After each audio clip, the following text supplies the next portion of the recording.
Hi Sagittarius, welcome and this is your reading. Be open-minded po, hindi po halos lahat makaresonate kaya piliin nyo na lamang. And thank you nga po pala sa mga nag-subscribe, lalo na po sa mga bumabalik. Marami pong salamat. Give me the message for Sagittarius. Ano yung mensahe sa'yo, Sagittarius? Give me the message for Sagittarius. Ano yung mensahe sa'yo, Sagittarius?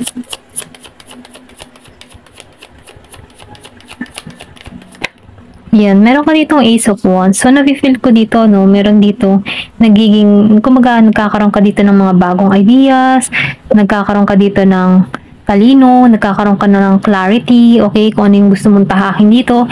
And then, nafe-feel ko din dito yung kasaganahan patungo sa'yo. Kumaga, andun ka sa moment na goal-oriented ka, okay? Kumaga, mas inuuna mo muna yung priority mo sa buhay. Ito lang nafe-feel ko dito sa Ace of Wands.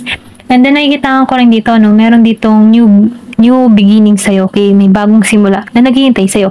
Pwedeng sa larangan ng trabaho, sa love life, or opportunity, okay? Kumbaga, meron ditong paglipat, or pwedeng sabihin, nagbabala ka maglipat ng lugar, okay? Napipil ko dito yung offer. Ayan. Give me more information. Ano pa yung mensahe sa'yo? Okay, the Empress. Andito ka sa moment ng the Empress. Kumbaga, ini-enjoy mo yung moment mo.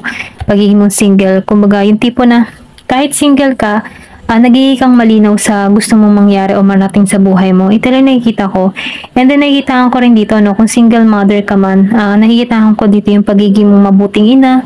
Okay, yung bang tipo na ikaw yung tipo ng tao na ideal woman, okay, pambahay.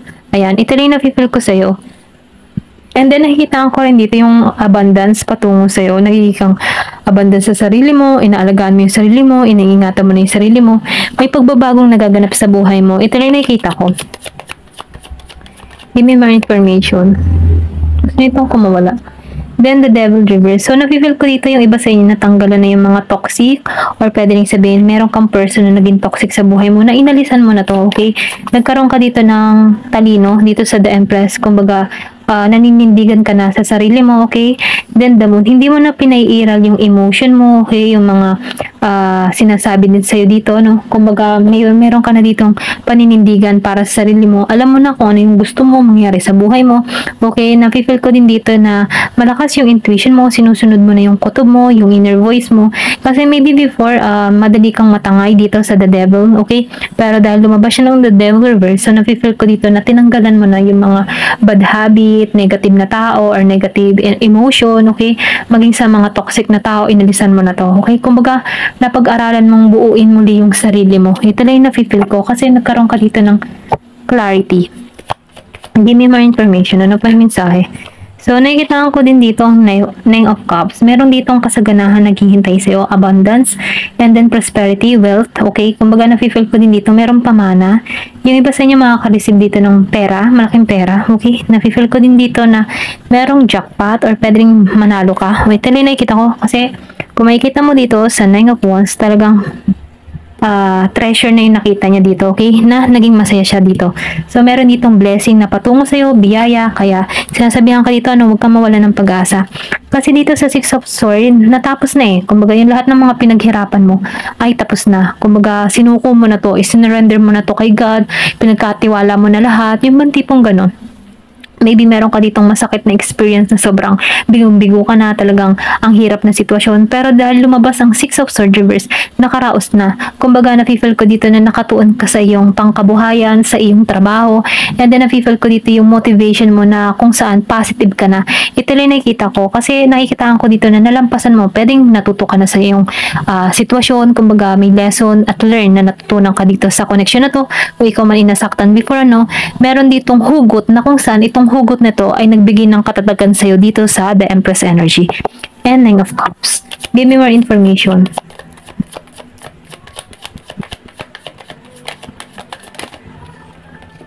So, King of Cups. So, nafe-feel ko dito, meron kang tao na involved na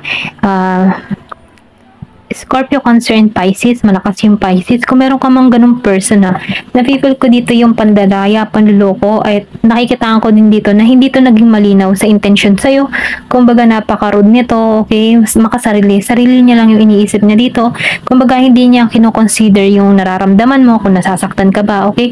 Ito lang yung na-feel ko dito sa King of Cups. Napaka-arrogante. Ayan. Kung meron ka mang ganung person na, ito lang yung na-feel ko. Kaya maybe tinanggalan mo na to eh. Pwede rin sabihin nung inalisan mo to, nabangon mo yung sarili mo, and then maraming blessing na dumadating sa buhay mo. Okay? Kumbaga nagkakaroon ka dito ng panibagong ideas. Ayan. Meron ka ng pagmamahal muli sa sarili mo, nakabangon ka. Ito lang yung nakikita ko. Gusto nitong kumawala. So, Four of Cups. Kasi nafe-feel ko dito na meron kang person dito na naging madamot sa attention, then lumabas pa ang Five of Cups. Nafe-feel ko dito na yung bang tipo na ikaw lang yung nag-e-effort, pwedeng one-sided love, okay? Yung isa lang ang nag-e-effort, yung isa receive lang ng receive, ikaw ay bigay ng bigay, yung isa receive ng receive. Ganun ba? Parang hindi balance. Kumbaga, kung titingnan, ikaw dito ang, yung bagang nadaya. Kumbaga, tinig advantage ka neto. Ito rin nakita ko, meron ditong taong tinig advantage. Tinig advantage yung kabaitan mo, yung pagiging mo mapagbigay, mapag-aruga, tinig advantage ng tao neto. Okay? Give me more information. Ano pa yung mensahe? Hindi halos lahat sa part na yun, Kung hindi ka naman tinig advantage ng tao mo, napipil ko dito yung blessing patungo sa'yo. Ayan. Kung ikaw man ay talagang literal na single at wala pang ka-boyfriend, so nakikita ko dito na nagiging kang masagana. Ito rin nakikita ko. Okay? Give me more information yung tumal si Kagadare. Barrel. So, nakikita ko dito, yung iba sa inyo, kaya lumabas ang Four of Cups. So, nag-iisip ka dito, parang may kulang sa buhay ko. Tulad ng pag-ibig, pera, and yung pangarap mo. Kumbaga, yung iba sa inyo, maybe nag-iisip-isip dito kung ano yung dapat niyang gawin, kung ano ba dapat asikasuhin, ano ba dapat unahin. So, sinasabihan ka dito, na kung meron mang kulang sa buhay mo, maybe dapat meron kang ayusin din para sa sarili mo, okay? Para na sa ganun, kung ano man yung kulang na ito, may pumunan sa'yo. Kumbaga, halimbawa, sa lab, kunyari, sa lab, ito yung kulang mo, pag-ibig. So, ayusin mo yung sarili mo para na sa ganun, may ma-attract kang tao, okay? O kung halimbawa, wala kang pera, so, mag-apply ka para nang sa ganun, magka-pera ka. Kumbaga, ganun, kung ikaw naman gusto mo, mayroon kang goal na sinusunod. So, kailangan baguhin yung mindset mo. Okay?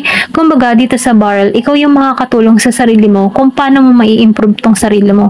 Kumbaga, ikaw din yung kumbaga, bigyan mo yung sarili mo ng positive mindset para ma-receive tong mga bagay nito. Or pwede rin meron ka dapat baguhin sa sarili mo para ma-receive mo yung mga kulang sa'yo. Okay? Ito lang yung mensahe. Give me more information.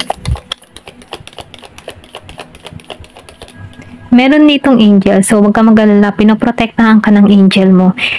Sundin mo yung instinct mo. Sundin mo yung intuition mo. Okay? Kasi nafe-feel ko dito na magkakaroon ka dito ng kaliwanagan sa iyong sitwasyon. Kung meron ka mga kulang sa buhay mo, nag-iisip ka man dito, unahin mo muna yung sarili mo bago ka maghanap ng mga bagay na wala pa sa'yo. Okay? Give me more information. Ano pa yung mensahe?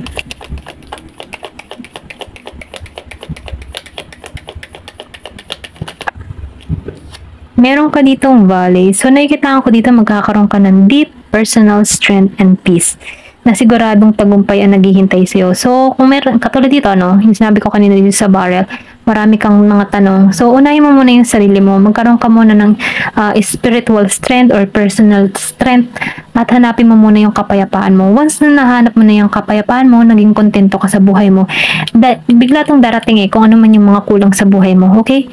Siguradong tagumpay ang parating sa buhay mo. Ayan. Give me more information.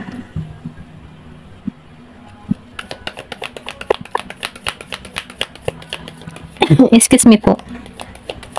So, tumalsik to. Meron dito secret admirer. O, diba? Kung ikaw may naghahanap dito ng love, meron ditong secret admirer. Pwede rin, meron ditong nagkakakrush sa'yo nang hindi mo alam, hindi mo namamalayan kasi maybe meron ka pang mas priority. Pero ganun pa man, ito yung nagpapahiwatig. Meron dito, merong lihim na may pagtingin sa'yo. Ayan. Meron dito trouble. So, mag-ingat ka na lang sa mga trouble kasi pwedeng maakusahan ka dito. Kaya, iwas-iwasan mo muna ang makigulo sa ibang tao or sa mga kaibigan mo. Kapag may mga kaibigan kang mahilig sa away, iwas-iwas ka muna, okay? Para na sa ganun, makaiwas ka sa trouble. Meron ditong ayan, courage.